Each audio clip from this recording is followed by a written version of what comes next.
आज भारतीय बाजारों में आपकी क्या रणनीति होनी चाहिए, इस पर हम डिटेल में बातचीत करेंगे। मैं हूं हर्षिता और मेरा साथ देंगे हर रोज की तरह नीरज बाजपेयी और दिल्ली से वीरू। और देखिए एकदम इनमें ये तो तेजी की तरफ है, मैं बैलेंस करने की कोशिश में हूँ।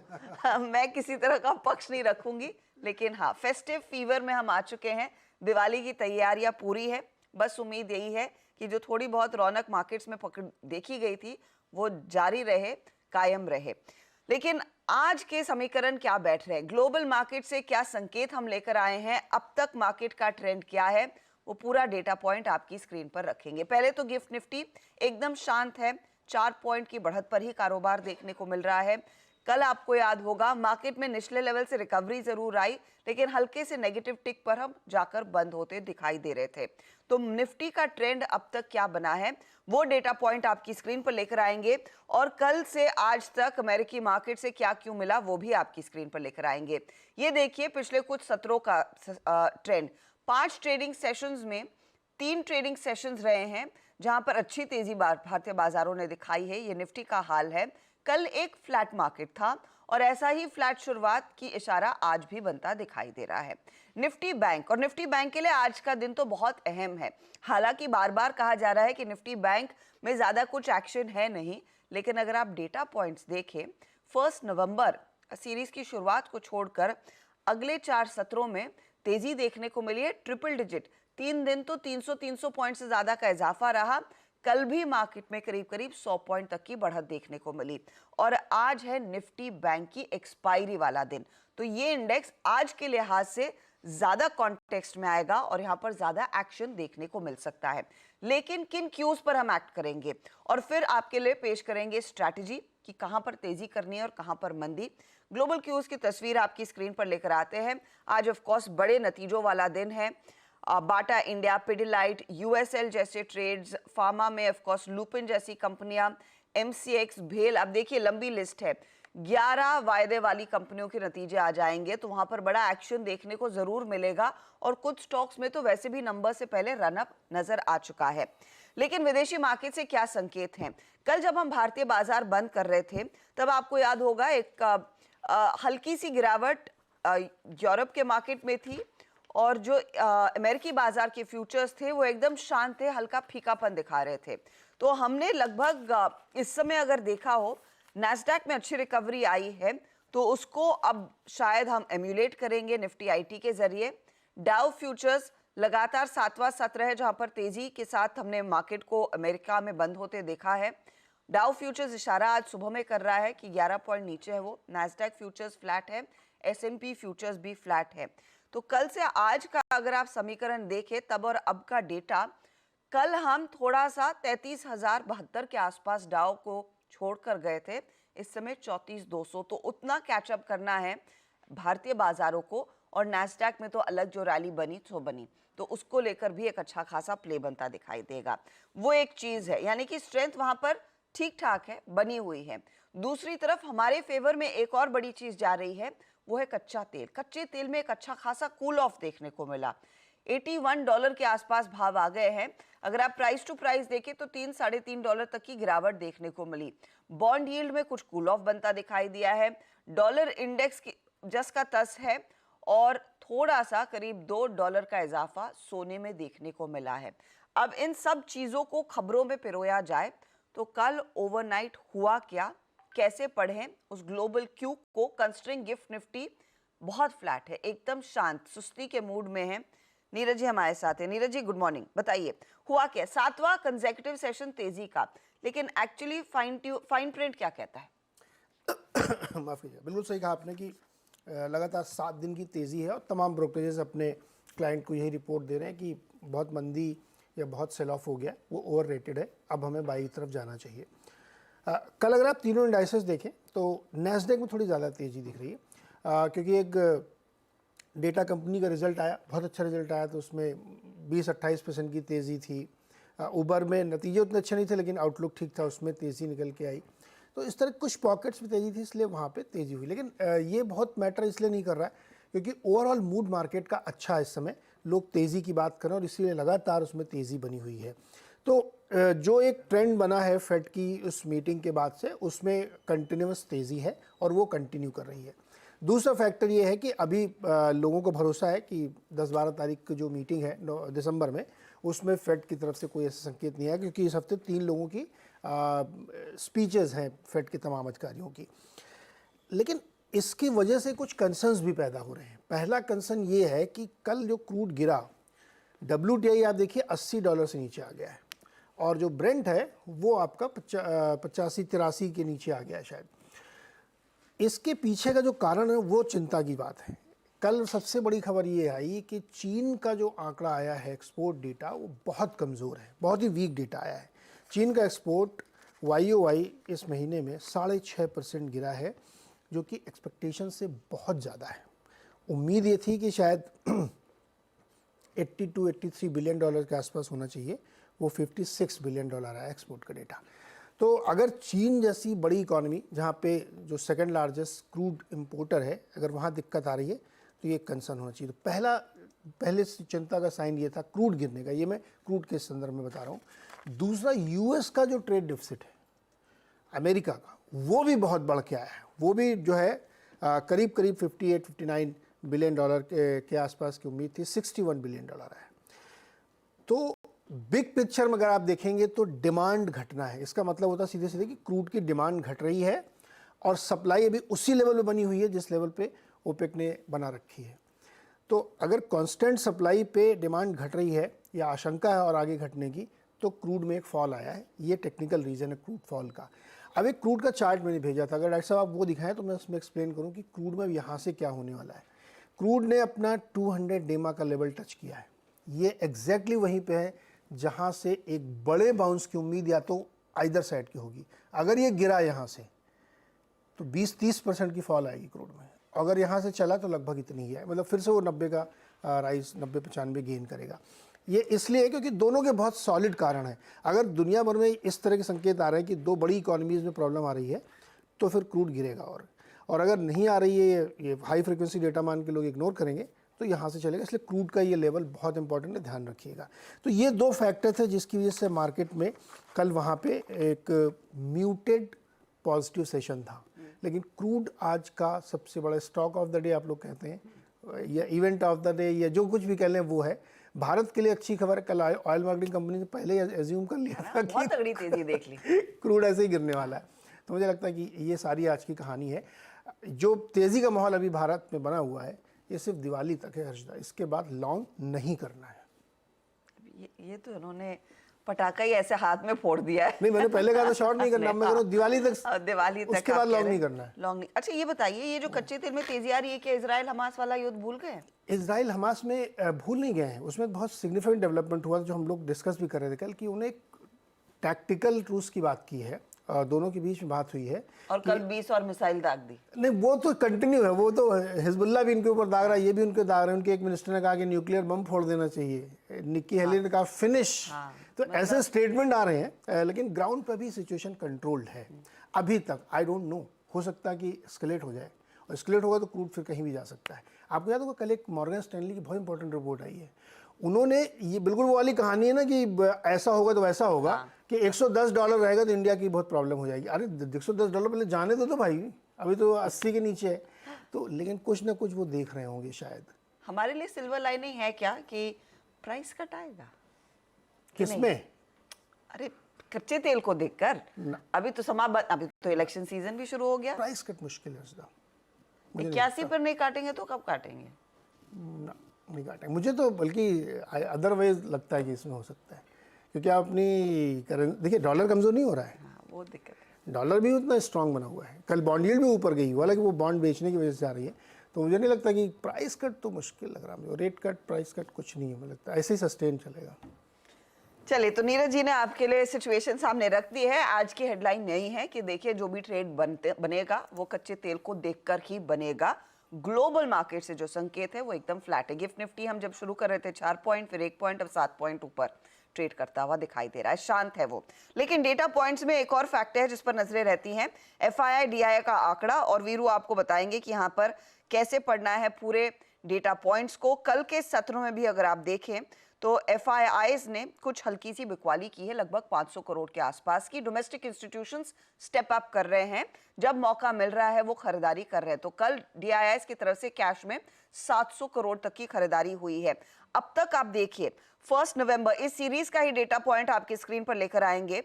1 नवंबर से अब तक एफआईआईज ने 4136 करोड़ तक की बिकवाली की है और इसके सामने डोमेस्टिक इंस्टीट्यूशंस ने 8836 करोड़ की खरीदारी कर ली है। तो साफ है कि तेजी की तरफ कौन बैठ रहा है और मंदी का ट्रेड कौन ले रहा है। अब ऐसे में भारतीय रिटेल निवेशकों को करना क्या है? वीरू, गुड मॉर्निंग, बताइए। कल जो था बहुत ही शांत क्लोज देखने को मिली, लेकिन निचले लेवल से एक डिसेंट रिकवरी देखी गई। आज के लिए Nifty and most importantly Nifty bank क्या तैयारी करके आए हैं? Good morning Harshita. देखिए, कल जब हम बात कर रहे थे इस वक्त आशीष में और आप नीरज जी, कल एक वर्ड हमने शुरू में इस्तेमाल किया था। आज का डेटा यानी कल के पर्सपेक्टिव से एक कंसोलिडेशन का डे है, ये क्लियरली डिफाइन कर रहा है। और एग्जैक्टली आप इंडिसेस के चार्ट्स को देखिए, जहां खुले वहां से कोलैप्स हुए, बट क्या अप्रोच थी? Base one, that 20-day exponential moving average, वो रिवॉर्ड देगा। वो बेस जिसने बाय किया हो, हम क्लोज हुए डे हाई पर। निफ्टी बैंक 200 EMA की ट्रेजेक्ट्री 43240 वहीं से शूट अप हो गया और डे हाई पे क्लोज दिया। तो कल कंसोलिडेशन का दिन था, but with the positive bias dips पर बाय ने काम किया। आज बैंक निफ्टी का एक्सपायरी है, प्लस जो नीरज जी ने अभी कमेंट्री दी और जो क्रूड को लेकर टिप्पणी करी, आई थिंक क्रूड से काफ़ी हद तक संबंधित निफ्टी बैंक ट्रेड करता है और उस पर रिएक्ट करता है। तो ये एक क्रिटिकल इंडेक्स होगा फॉर द डे। उस पर मैं आऊँगा कि कैसे अप्रोच करना है इसको। आपने इंडेक्सेस के कैश के आंकड़े रख दिए। इंडेक्स फ्यूचर्स में 125 करोड़ रुपए का एफआईआईज का बाय, 2400 कॉन्ट्रैक्ट शॉर्ट काटे, लॉन्ग काटे करीब 1400 कॉन्ट्रैक्ट, 939 करोड़ रुपए की स्टॉक फ्यूचर्स में बाइंग थी, 13,000 कॉन्ट्रैक्ट लॉन्ग। इंडेक्स ऑप्शंस का आंकड़ा हर्षता वो ये कहता है कि करीब करीब 1,20,000 कॉल लेकर 1,20,000 कॉल शॉर्ट कर दी, यानी for expiry day a restricted upside. ये इस बात का इशारा करता है, बट ये दूसरा इसका मीनिंग ये भी होता है कि वो कॉल राइटर्स का जोन अगर बाइसेक्ट हो जाए तो अच्छा मुनाफा भी मिलेगा या फिर अच्छा स्विंग भी मिलेगा। तो आते हैं कि वो पॉइंट कौन से हैं, वो थ्रेशोल्ड पॉइंट कौन से हैं जो मोमेंटम जनरेट करेंगे। मान लीजिए आप कल लॉन्ग थे, अप्रोच कर रहे, निफ्टी के जरा स्टैट्स को देखिए हर्षता एक बार आपकी स्क्रीन पे। आज बहुत स्ट्रांगली निफ्टी को 19,500 के कॉल राइटर ने ग्रिप कर रखा है और नीचे ये देखिए 81 लाख का आउटस्टैंडिंग वाई है और नीचे सबसे बड़ा आउटस्टैंडिंग वाई अभी भी 19,300 के पुट पे है। तो हमारे पास ट्रेड जोन क्या है? 19,300 ऑन द डाउन साइड और ऑन द हायर साइड 19,500। एक बार पिरामिड्स लेके आइएगा। 19,300 पे आज भी ऑप्शन बेस है जो कि कल भी मौजूद था। और एक और चीज, 19,346 पे हमारा rising 20-day exponential moving average है। ये देखिए, ये आपका ट्रेड जोन। अप्रोच क्या रहेगी? स्टे लॉन्ग हर्षता। और बेस वन जो मैं बार बार कह रहा हूं निफ्टी पर, that's almost for the day, वो आता है करीब करीब आप समझ लीजिएगा कि 19,346, 293, इसको जरूर बाय करना है। ऑन द हायर साइड अगर एक एवरेज है जो लास्ट ड्यू एवरेज है निफ्टी पे, वो परसिस्ट करता है 19,449.53। अगर ये कट जाएगा तो during the day a swing towards 481,509 तक पॉसिबल है। अभी के लिए हर्षता मैं 509 तक ही बात करूंगा। उसके बाद की पिक्चर कौन ड्रॉ करेगा? उसके बाद की पिक्चर ड्रॉ करने के लिए सबसे बड़ा कंट्रीब्यूशन की जरूरत है बैंक निफ्टी की। बैंक निफ्टी कल क्लोज अच्छा था और जाके ऑलमोस्ट अगर आप देखें अपने जो कॉल राइटर्स के वीकली कॉल राइटर्स का सबसे क्रिटिकल जोन होते हैं उसको जाके स्ट्राइक कर दिया इसने। आज के लिए प्लेसमेंट ये कहती है कि सबसे बड़ा कॉल राइटर प्लेस्ड है जहां जिस क्लस्टर में वो है 44,000 का जोन। आपकी स्क्रीन पे क्लियरली विजिबल है कि सबसे बड़ा कॉल राइटर 44,000 और 43,900 के जोन पे स्ट्राइक पे विजिबल है। और एक और चीज याद रखिएगा, नीचे 43,500 पे अच्छी पुट राइटिंग है, 43,600 पे पुट राइटिंग काफी अच्छी खासी है। मेरी अप्रोच क्या रहेगी? एक बार निफ्टी बैंक का चार्ट रख दीजिए, फिर आऊंगा अप्रोच पे। याद रखिएगा निफ्टी बैंक के लास्ट दो एवरेज फॉलिंग 50, फॉलिंग 100, वो आते हैं 43,995 पे। तो 44,000 और 43,995, इन 5 पॉइंट के दायरे में 3 सप्लाई जोन है। अप्रोच क्या रहेगी? Base one. In any case base one, पहले बेस वन रखिएगा। अ डिप टुवर्ड्स बेस वन वो क्या है?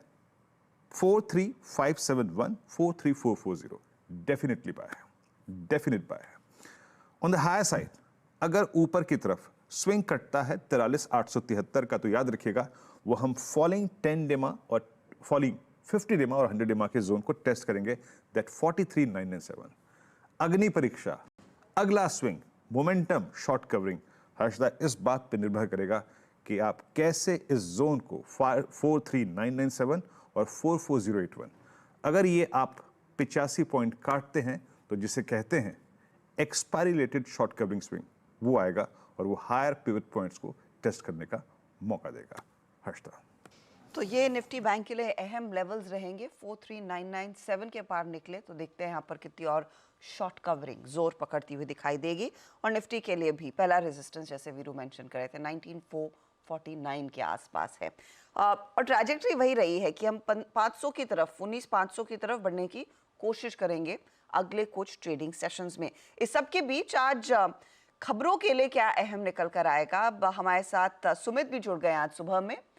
आप लोगों ने क्या कलर स्कीम पहले डिसाइड की थी? नहीं, ऐसा और मुझे बताया नहीं। नहीं, ऐसा नहीं है। Neeraj ji green, Veeru dark green, मैं लाइट ग्रीन। आप ही हो अकेले जो रेड साइड पे खड़े हो सो फार।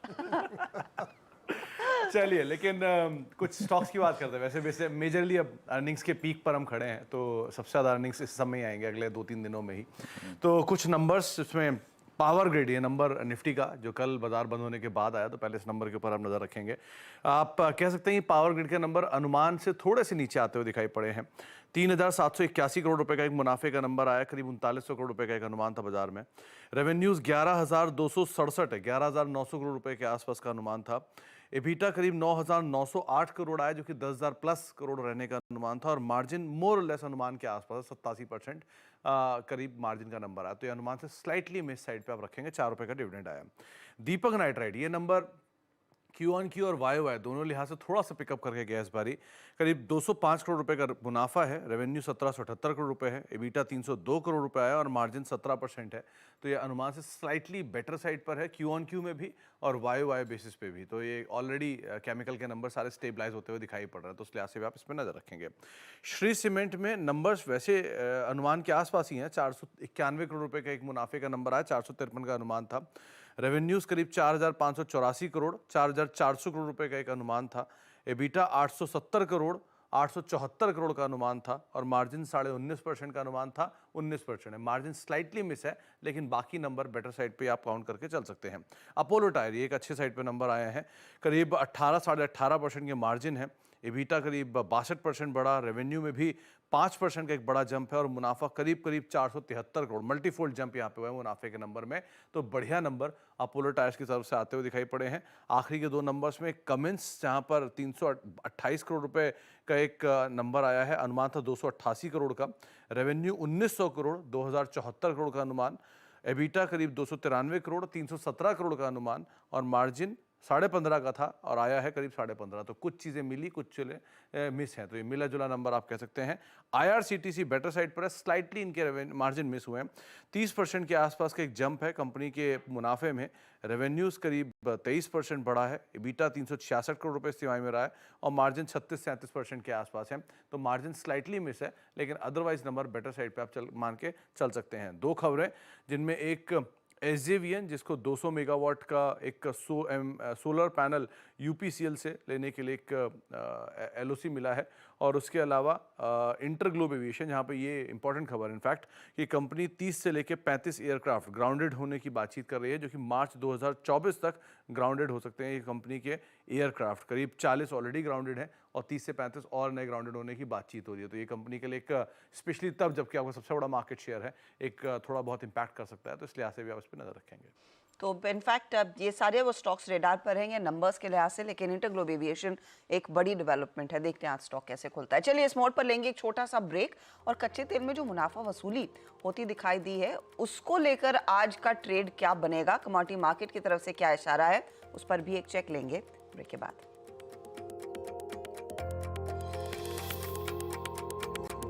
अब देख रहे हैं मॉर्निंग कॉल।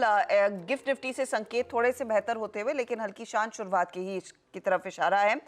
आज कमोडिटी मार्केट में एक्शन देखने को मिलेगा। कच्चा तेल रेडार पर रहेगा, जहां पर मुनाफा वसूली देखने को मिली है, तो उस पर एक ट्रेड है। और केडिया कमोडिटीज के अजय केडिया ने आपके लिए सोने पर भी ट्रेड दिया है। ये कह रहे हैं कि दिसंबर फ्यूचर्स में बिकवाली करनी है।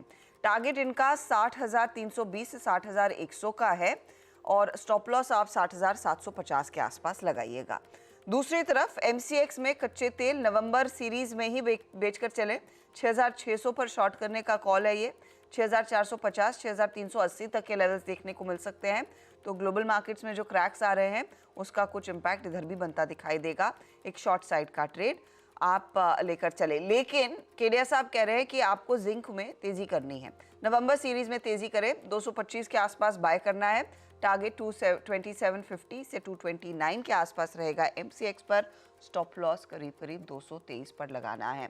तो कच्चे तेल में शॉर्ट, और वो कह रहे हैं दिसंबर सीरीज वाला गोल्ड आप शॉर्ट करें। नवंबर सीरीज में तो वैसे भी कोई शॉर्ट नहीं करेगा क्योंकि दिवाली का पर्व है।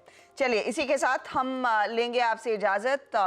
16.2 पर आपको गिफ्ट निफ्टी दिखाई दे रहा है और एशियन तस्वीर में निकेई में थोड़ी सी स्थिरता बनती दिखाई दे रही है। 0.14% तक के ही गेंस देखने को मिले हैं और दूसरे मार्केट्स में भी आप देखिएगा तो बहुत ही शांत कारोबार है। अब ऐसे में किन स्टॉक्स पर ज्यादा जोर दिया जाए, क्या है ट्रेड तेजी या फिर मंदी का, उस पर सीधा सौदा आपको देखना है इस तुरंत ब्रेक के बाद।